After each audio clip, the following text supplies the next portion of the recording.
नमस्कार मित्रांनो, लक्ष्मीच्या पावलांनी या मालिकेच्या आजच्या भागामध्ये आपल्याला जबरदस्त असा धमाका बघायला मिळणार आहे. मित्रांनो, आजच नैनाचं खोटं पोट आता कलाच्या हातात येणार आहे.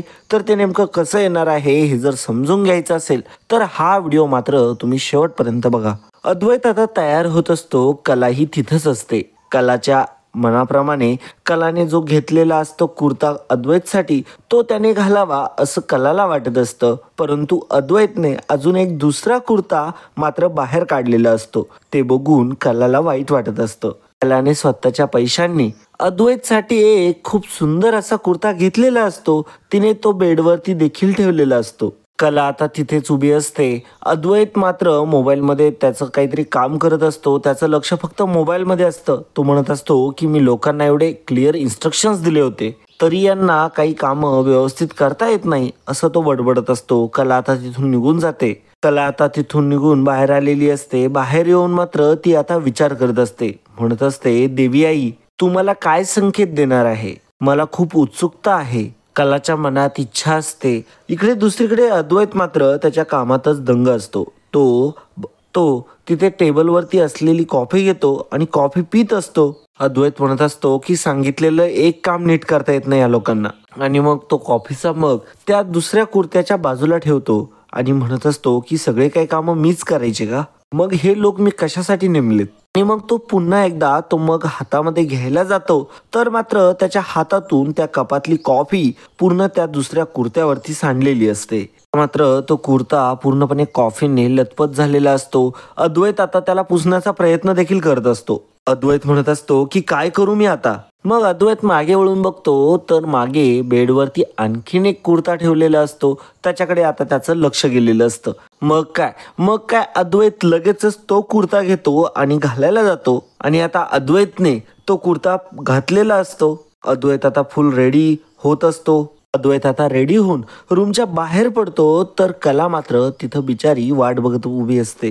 आणि कला जेव्हा अद्वैतला त्या कुर्त्यामध्ये बघते तेव्हा मात्र कलाला आनंद खूप झालेला असतो. कलाचा आनंद गगनात मावेनासा झालेला असतो. अद्वैत आता कमरेवरती हात ठेवून कलाकडे बघत असतो. कला मात्र अद्वैतकडेच बघत असते. तेव्हा मात्र अद्वैत म्हणत असतो की कसा दिसतो असं विचारणार नाहीये मी तुला, कारण मला माहितीये मी चांगलाच दिसतो. चल आता टाइमपास नको करू असं म्हणतच अद्वैत आता तिथून निघून जातो. इकडे कला मात्र देवी आईला म्हणत असते, आई देवी आई तू माझं ऐकलंस आणि चांदेकरनी आज मी दिलेला कुर्ता घातला असं म्हणताच मात्र आता कला देवी आईला हातच जोडू लागते. इकडे दुसरीकडे रजनी सोबत काजल बोलत असते. रजनी म्हणत असते की काय काजल, आज किती गोड दिसतेस तू या ड्रेसमध्ये. अगं असले ड्रेसेस घालत जा की अधूनमधून. तेव्हा काजल म्हणत असते की हो म्हणजे आई सांगते की असे ड्रेसेस घालत जा, परंतु आपल्यालाच नाही आवडत. रजनी म्हणत असते की आपल्याला म्हणजे तू ते आपल्याला मला म्हणजे तू ते आपल्याला असं आदरार्थी म्हणते का? म्हणजे ते एकदम ऐतिहासिक स्टाईल मध्ये. आणि असं म्हणत रजनी हसत असते. तेव्हा वरून सोहम येत असतो. सोहम जेव्हा रजनी आणि काजलला बोलताना बघतो तेव्हा तो बघतच असतो. इकडे काजल मात्र म्हणत असते की रजनी मॅडम तुम्ही मस्करी करता का आपली? तेव्हा रजनी म्हणते की नाही. तेव्हा काजल म्हणत असते की अहो म्हणजे आपण रिस्पेक्ट देतो. आणि आता त्या दोघीही हसत असतात. तेव्हा काजल म्हणत असते की अहो रजनी मॅडम किती सॉलिड आहात हो तुम्ही. इकडे सोहमला सुद्धा खूप आनंद होत असतो. म्हणत असतो की किती सुंदर हसतायत या दोघी आणि किती छान गोड बोलताय एकमेकींशी. तेव्हा मात्र आता सोहम म्हणतो की परंतु नाही, हे किती काळासाठी असेल हे माहिती नाही. नाही नको, हे नकोच. सोहम आता रागवतो आणि म्हणतो की काजल. तेव्हा मात्र आता काजलला त्याने अशी हाक मारलेली असते ते बघून रजनी सुद्धा आता सोहमकडे बघत असते आणि काजल सुद्धा घाबरून जरा सोहमकडे बघत असते. तेव्हा मात्र सोहम म्हणत असतो की काजल मला तुझ्याशी जरासं बोलायचंय. तेव्हा काजल म्हणते की आलेच मॅडम. रजनीला सुद्धा जरासं वेगळं वाटलेलं असतं म्हणून रजनी म्हणालेली असते की काय रे, परंतु आता सोहम तिथून निघून गेलेला असतो. तेव्हा काजल ही आता त्याच्या पाठीमागे निघालेली असते. सोहम जरा बाजूला जातो तर काजल सुद्धा त्याच्या समोर आलेली असते. काजल म्हणते की हा बोल आता काय बोलतोयस?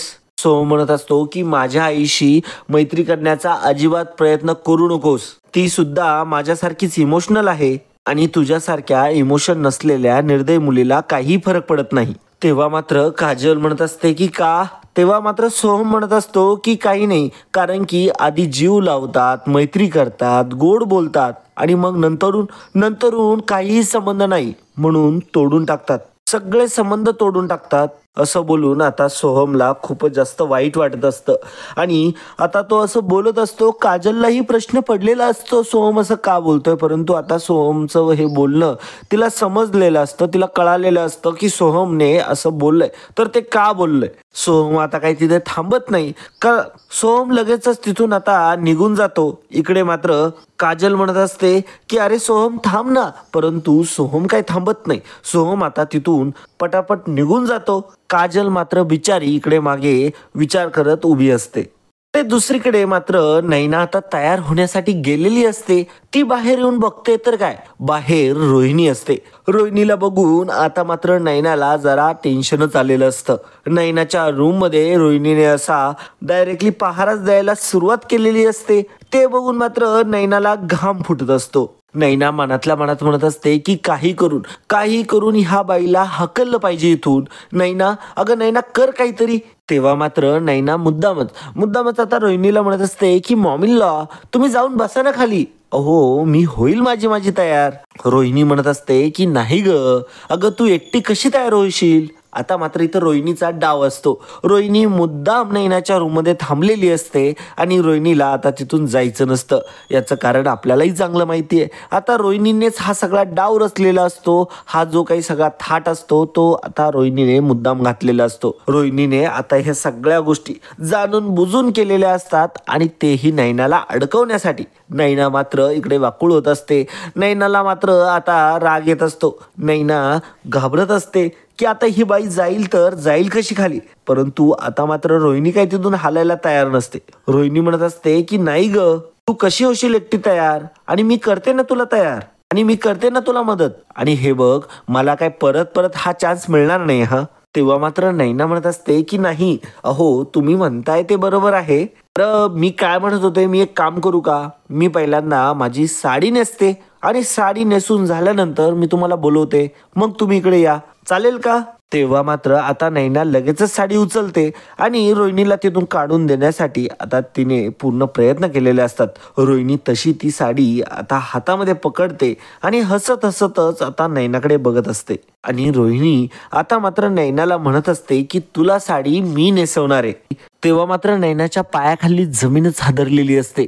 तेव्हा रोहिणी म्हणत असते की काय ग तू इतकी घाबरलीस का बरं. तेव्हा मात्र नैना म्हणत असते की नाही हो, मी घाबरले कुठं. तेव्हा मात्र रोहिणी म्हणत असते की अगं नाही ग, मी असंच म्हणाले. हे बघ, एकतर तू दिसायला एकदम देखणी आहेस. आता हे रोहिणीचे पूर्णपणे नाटकं असतात. रोहिणी जे काही वागत असते हे पूर्णपणे निखळ स्वार्थीपणा असतो आणि तिचा कर्मकांडी स्वभाव असतो. हे बघ, तू ऑलरेडी देखणी आहे दिसायला, आणि आता तुला मी तयार करणारे म्हटल्यावरती तुला माझीच नजर लागेल बघ, खूप देखणी दिसशील तू. असं म्हणतच आता रोहिणी मुद्दामच तिला कन्व्हिन्स करण्याचा प्रयत्न करत असते साडी नेसून देण्यासाठी. तेव्हा मात्र नैना मनातच म्हणत असते, माझ्या प्लॅनला कुणाचीही नजर लागता कामा नये, हे खूप महागात पडेल मला. तेव्हा मात्र इकडे रोहिणी मनातल्या मनात म्हणत असते की तुझ्या या प्लॅनला कशी नजर लावते ना मी, ते बघच तू आता. नैना मात्र आता स्तब्ध झालेली असते, विचारांमध्ये निघून गेलेली असते. तेव्हा रोहिणी म्हणते काय ग, तिच्या पुढे चुटकी वाजून आता ती म्हणालेली असते. तेव्हा मात्र नैना म्हणत असते आता मला काहीतरी प्लॅन करावाच लागणार आहे आणि आता काहीतरी करून हिला कटवावंच लागणार आहे, माझ्याकडे दुसरा कोणताही पर्याय नाही. असं म्हणतच आता नैना रोहिणीला म्हणत असते, खरं सांगू का Maugham law, I am not comfortable. हो, मी लहानपणापासून मोठी जेव्हा झाले तेव्हापासून मी कधी मामा समोरही साडी नेसले नाही. साडी तर जाऊ द्या, कपडे सुद्धा कधी चेंज केले नाही. आणि आता हे वाढलेलं पोट आणि ही प्रेग्नन्सी, खरं सांगते मला एम्बॅरेसिंग फील होतंय. मला खरंच कम्फर्टेबल फील होत नाही. तुम्ही खरंच खाली जा, मी साडी नेसते आणि पटकन होते तयार मी. तेव्हा मात्र रोहिणी म्हणत असते की अजिबात नाही, आज मी तुलाच तयार करणार आहे बघ. तेव्हा मात्र नैनाचा आता नाविलाज झालेला असतो. आता नैनाला काय करावं काहीही सुचत नसतं. नैना मात्र मनातल्या मनातच म्हणत असते की आता कसली चिकट बाई आहे ही, हिला कसं खपवू हेच कळत नाहीये मला. तेवढ्यातच मात्र आता तिथे रजनी धावत पळत आलेली असते. आता रोहिणीला पूर्णपणे आनंद येत असतो की नैनाला ती पूर्णपणे सतवत असते आणि नैनाला सुद्धा आता टेन्शन आलेलं असतं की आता नेमकं करू तर करू काय मी. आणि आता इकडून लगेचच रजनी जेव्हा पळत आलेली असते तिने आता निरोप आणलेला असतो रोहिणीसाठी आणि म्हणत असते की वंश, तुम्हाला लगेच अर्जंटली बोलवलंय आबांनी खाली. रोहिणी म्हणत असते की मला आणि डॅडने का बरं बोलवलं असेल बरं मला, त्यांना सांग मी नंतर येते. तेव्हा मात्र नैना लगेचच रोहिणीच्या हातातली साडी हिसकावून घेते आणि म्हणते की काही हरकत नाही मामीला, तुम्हाला आबांनी काहीतरी खाली बोलवलंय, काहीतरी महत्वाचं असेल, त्यांना काहीतरी महत्वाचं बोलायचं असेल तुमच्याशी आणि त्याच्यासाठी तुम्ही लवकर जा तिथे खाली आणि काही महत्वाचं नसतं तर ते तुम्हाला बोलवणार नाहीत ना. बघा तुम्ही जा खाली, मी तयार होते आणि बाकीचं तुम्ही आले की मी रेडी होते. ठीक आहे, तुम्ही जा खाली आता. आलेच आम्ही असं म्हणतच आता नैना मात्र रजनी समोरच चान्स मारून घेते. रोहिणीला आता काही जास्त बोलताही येत नाही आणि नैना लगेचच आता साडी बदलवण्यासाठी आतमध्ये निघून गेलेली असते. रोहिणी म्हणत असते की तुला काय वाटलं तू सुटलीस, पण आज काहीही झालं तरी पण तूच अडकणार आहेस हे मात्र विसरू नको, असं आता रोहिणी म्हणत असते. रोहिणी आता हसत असते. रजनी म्हणते वंश येताय ना. मग लगेचच रोहिणी खाली जाण्यासाठी निघालेली असते. इकडे दुसरीकडे संगीताची धावपळ सुरू असते. आता मात्र संगीताची जेव्हा धावपळ सुरू असते तेव्हा मात्र तिने दूध तापायला ठेवलेलं असतं. ताजं दूध तिने उकळायला ठेवलेलं असतं.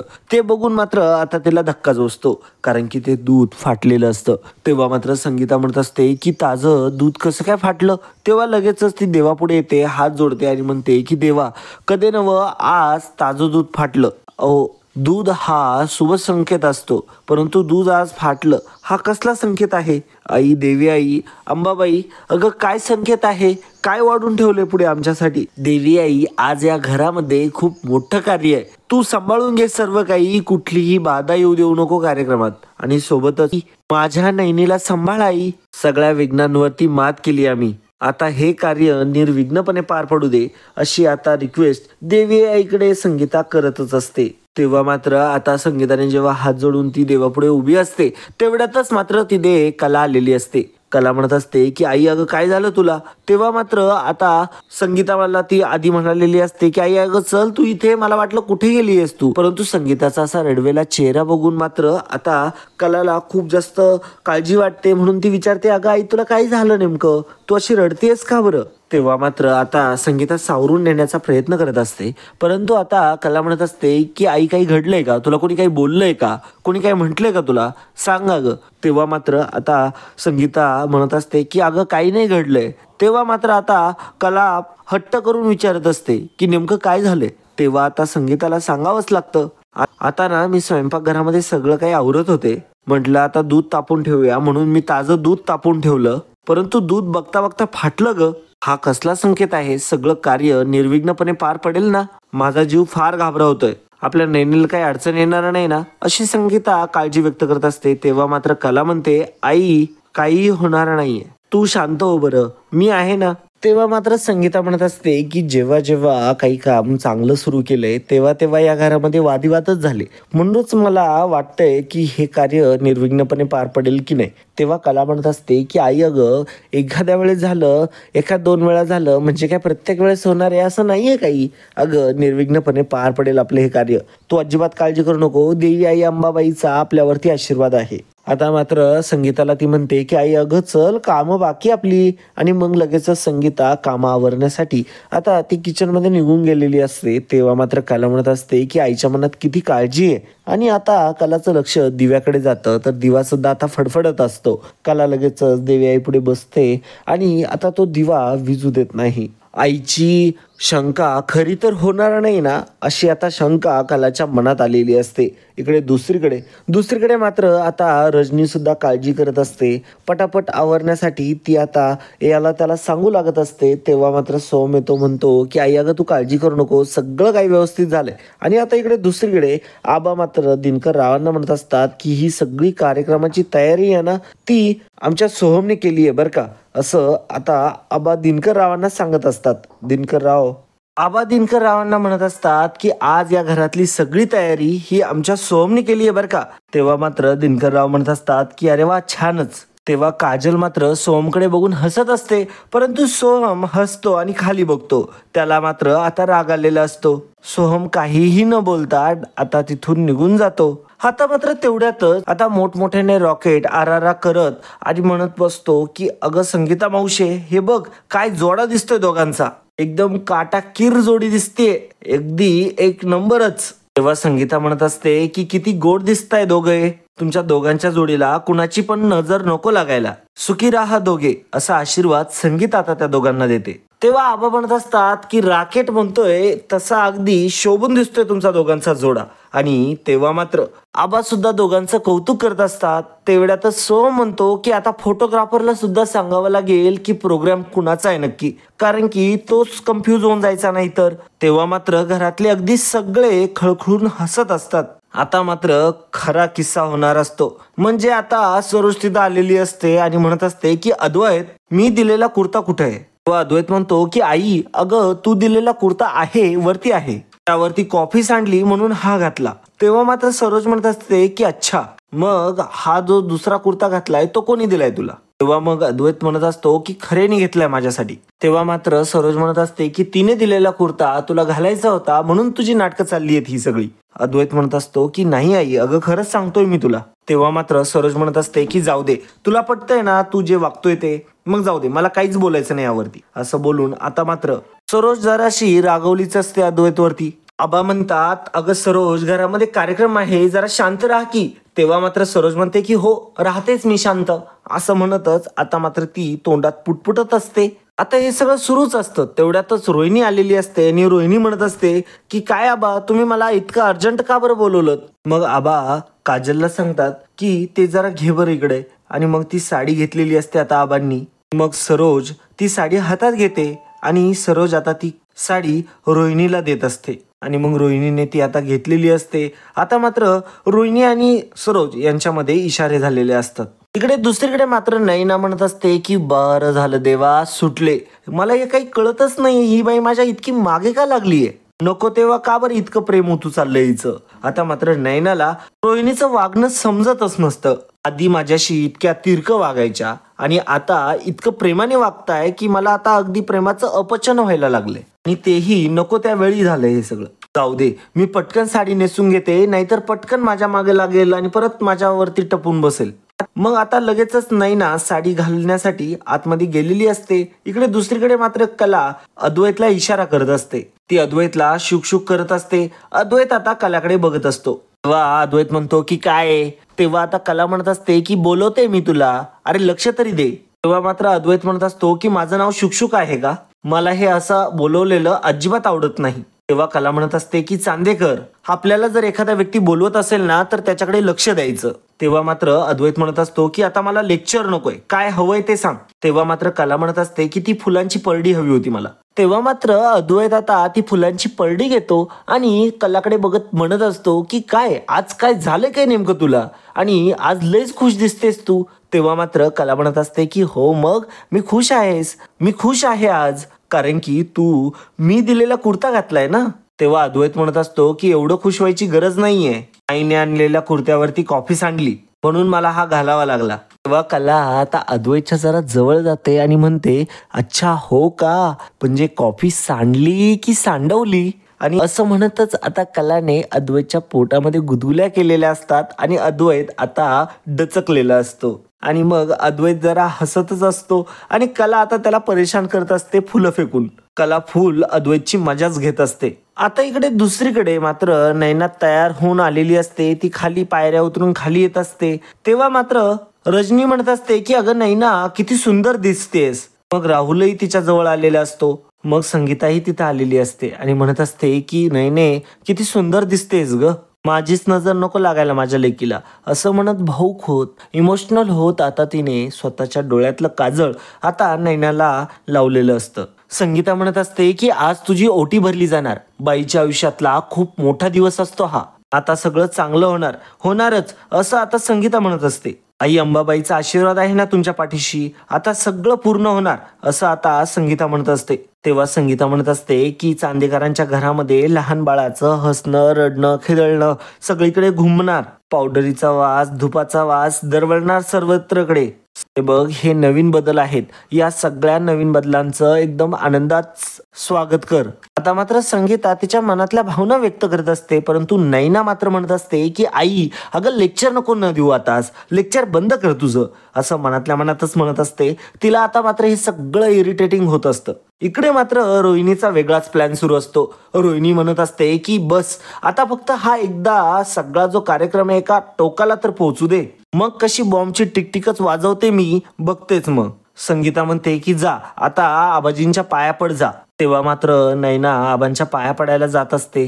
तेव्हा मात्र आबा म्हणतात की नाही, नको नैना, अशा अवस्थेत स्त्रीने वाकायचं नसतं. तेव्हा मात्र रोहिणी मनातल्या मनात म्हणत असते, बरोबर आहे, आता हिला वाकूच देऊ नका, कारण की थोड्या वेळानंतर मी बरोबर वाकवणार आहे हिला. कला आता नैनाजवळ आलेली असते, म्हणत असते की ताई, किती गोड दिसतेस तू. आता मात्र कला म्हणते की चल नैनाताई, बस तू ह्या जागेवरती. तेव्हा मात्र रोहिणी मनात म्हणत असते की वा वा वा कला, जागा दाखव बहिणीला, कारण की थोड्या वेळानंतर मी तुम्हा दोघा बहिणींना तुमची जागा दाखवणार आहे या घराबाहेर काढून.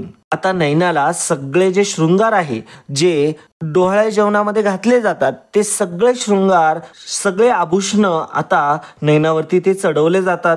घरामध्ये अतिशय आनंदाचं वातावरण असतं, सगळेच खुश झालेले असतात, सर्वांनाच आनंद होत असतो आणि सर्वत्र एक पॉझिटिव्ह वाईब आलेली असते. आता कला सुद्धा खुश असते. नैनाला सगळे आनंदाने आता आभूषण चढवत असतात. मग आबा म्हणतात, घरच्या मोठ्या सुनेच्या अधिकाराने तू आता नैनाचं औक्षण कर, असं आता आबा म्हणतात. सरोज मग उठते आणि आता नैनाचं औक्षण करत असते आणि सगळ्यात पहिल्यांदा ओटी आता सरोज भरत असते.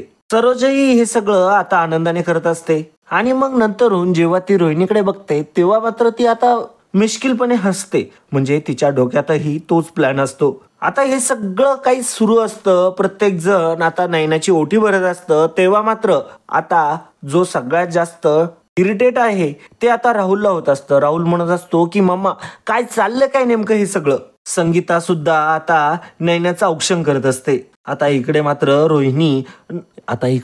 रोहिणी राहुलला म्हणत असते, बायकोचं डोहाळे जेवण चाललंय, असं आता ती हसूनच म्हणत असते. तेव्हा मात्र राहुल म्हणत असतो की अगं काय बोलतेस तू, अगं मम्मा हे, अगं मम्मा तू काही विसरलीये का, अगं मम्मा तू काही विसरतीये का, अगं तुझ्या प्लॅनचं काय झालं, अगं तू पण आता हे सगळं एन्जॉय करते का आता, अगं तू खूप मोठा बॉम्ब फोडणार होतीस ना, काय झालं त्याचं, अगं तू ते कधी फोडणार आहेस, काय त्याचं. तेव्हा मात्र रोहिणी म्हणत असते की अरे शांत हो, पेशन्स ठेव, जरा धीर धर.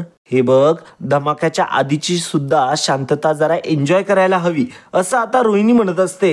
तेव्हा मात्र राहुलला आता सहनच होत नसतं. राहुल म्हणत असतो की आई, अगं मला सहनच होत नाही मम्मा, अगं लवकर कर ना काहीतरी. तेव्हा मात्र रोहिणी म्हणते की बस एवढेच पेशन्स आहे तुझ्यात, अरे इतक्या दिवसांपासून वाट बघतोय ना, मग अजून थोडा वेळ. हे बघ, हा इव्हेंट आयुष्यभर सगळ्यांच्या लक्षात राहिला पाहिजे. आता मात्र घरामध्ये सगळेजण आनंदी असतात. नैनाला आता घाम फुटत असतो आणि इकडे मात्र कलाला सुद्धा आनंद होत असतो. तिला आनंद होत असतो की आपल्या बहिणीचं आता डोहाळे जेवण आहे. इकडे नैनाला सुद्धा जरा टेन्शन येत असतं, परंतु आता मात्र ती सगळं काही सावरत असते. आणि अशा प्रकारे आजचा भाग इथेच संपतो. पुढील भागामध्ये आपल्याला बघायला मिळणार आहे, कला आता नैनाच्या रूम मध्ये गेलेली असते आणि कलाच्या रूम मध्ये जेव्हा गेलेली असते तेव्हा मात्र नैना आता तिने घातलेले जे काही कपडे आभूषण आहे ते काढत असते आणि ती फ्रेश होण्यासाठी आतमध्ये गेलेली असते. तर तिने तिच्या पोटाला जे खोटं पोट लावलेलं असतं ते मात्र तिने बाहेरच काढून ठेवलेलं असतं आणि कलाच्या हाती ते पोट मात्र आता लागलेलं असतं. आणि आता कला मात्र नैनाकडे बघत असते. तेव्हा मात्र कला म्हणत असते, नैनाताई तू आतापर्यंत खोटं पोट लावत होती आणि आता हे सगळं रोहिणी गपचूपच ऐकत असते. आणि आता कलाला खूप मोठा धक्का बसलेला असतो. कला आता खूप जास्त दुःखी होऊन खाली येत असते आणि आता तिला सगळं सत्य समजलेलं असतं, जे काही नैनाने खोटं वागलेलं असतं आतापर्यंत.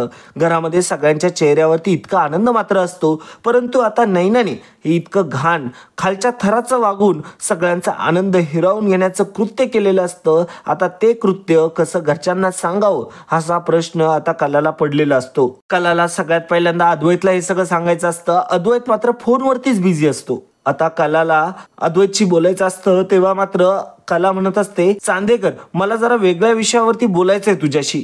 तेव्हा मात्र अद्वैत कलाकडे जरा घाबरूनच बघत असतो. आता नेमकं काय बोलायचं, कारण की कलाची अवस्था कशी असते हे त्यांनी बघितलेलं असतं. आता मात्र कला अद्वैतला सांगेल का, आणि त्याआधी रोहिणी तर बॉम्ब तर फोडणार नाही ना. आणि आता हे सगळं बघणं फारच रंजक ठरणार आहे.